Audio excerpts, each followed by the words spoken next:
Hello बच्चों, क्या हाल चाल।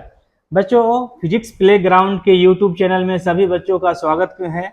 बच्चों, आप लोग हमसे जुड़ जाइए क्योंकि आज जो हम क्लियर कर रहे हैं क्लास 10th का अध्याय 9 चैप्टर का नाम है प्रकाश, परावर्तन तथा उसके अपवर्तन। तो सबसे पहले बच्चों आज हम लोग पढ़ेंगे प्रकाश के बारे में।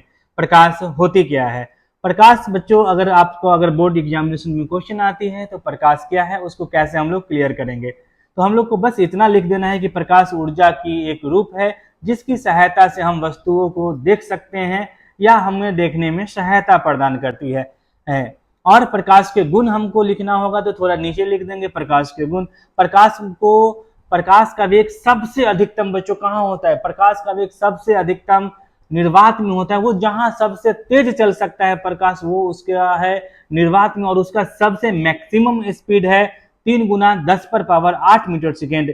उसके बाद आपको पॉइंट 2 में बच्चों लिखना है कि प्रकाश का जो प्रवृत्ति है वो है विद्युत चुंबकीय की तरह। और तीसरा में आपको लिख देना है कि प्रकाश जो गमन करती है वह सीधी रेखा में गमन करती है। और उसके बाद आपको बताना है कि प्रकाश के बाद आपको आएगा टॉपिक दीप्त तथा अदीप्त वस्तुएं। तो बच्चों सबसे पहले जानना है कि दीप्त वस्तु हम लोग किसे कहते हैं। दीप्त वस्तु जब जो वस्तु बच्चों ऐसा ऑब्जेक्ट जो प्रकाश देता है, जैसे सूरज हो गया, बल्ब हो गया, उसको हम लोग कहेंगे दीप्त वस्तु। और दूसरा है हम लोग का अदीप्त वस्तु। अदीप्त वस्तु किसे कहेंगे बच्चों, ऐसा वस्तु जो प्रकाश नहीं देता है उसको हम लोग बच्चों कहेंगे अदीप्त वस्तु।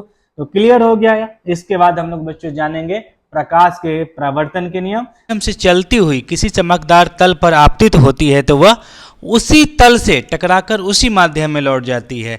इस घटना को हम लोग कहते हैं प्रकाश के परावर्तन के नियम, जो कि हम लोग देख भी रहे हैं कि ये क्या कर रहे हैं, प्रकाश का किरण आपतित हो रही है और किसी चमकदार सतह यानी आईना या दर्पण से टकरा करके ये देख रहे हैं, पुनः वह अपने उसी माध्यम में लौट जाती है।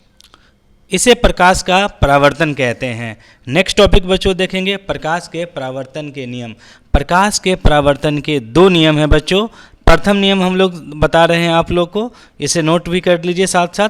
प्रथम नियम कहता है कि तल के सतह के अभिलंब एवं आपतित किरण के बीच तथा परावर्तित किरण तथा अभिलंब के बीच बना कोण जो है दोनों आपस में बराबर होते हैं, यानी आपतन कोण परावर्तन कोण के बराबर होता है। दूसरा नियम में बच्चों क्या कहता है, दूसरा नियम कहता है कि आपतित किरण, अभिलंब तथा परावर्तित किरण सभी जो है एक ही तल पे यानी बच्चों एक ही बिंदु पर होते हैं। यह है प्रकाश के परावर्तन का द्वितीय नियम। तो जल्दी से इसे नोट कर लीजिए।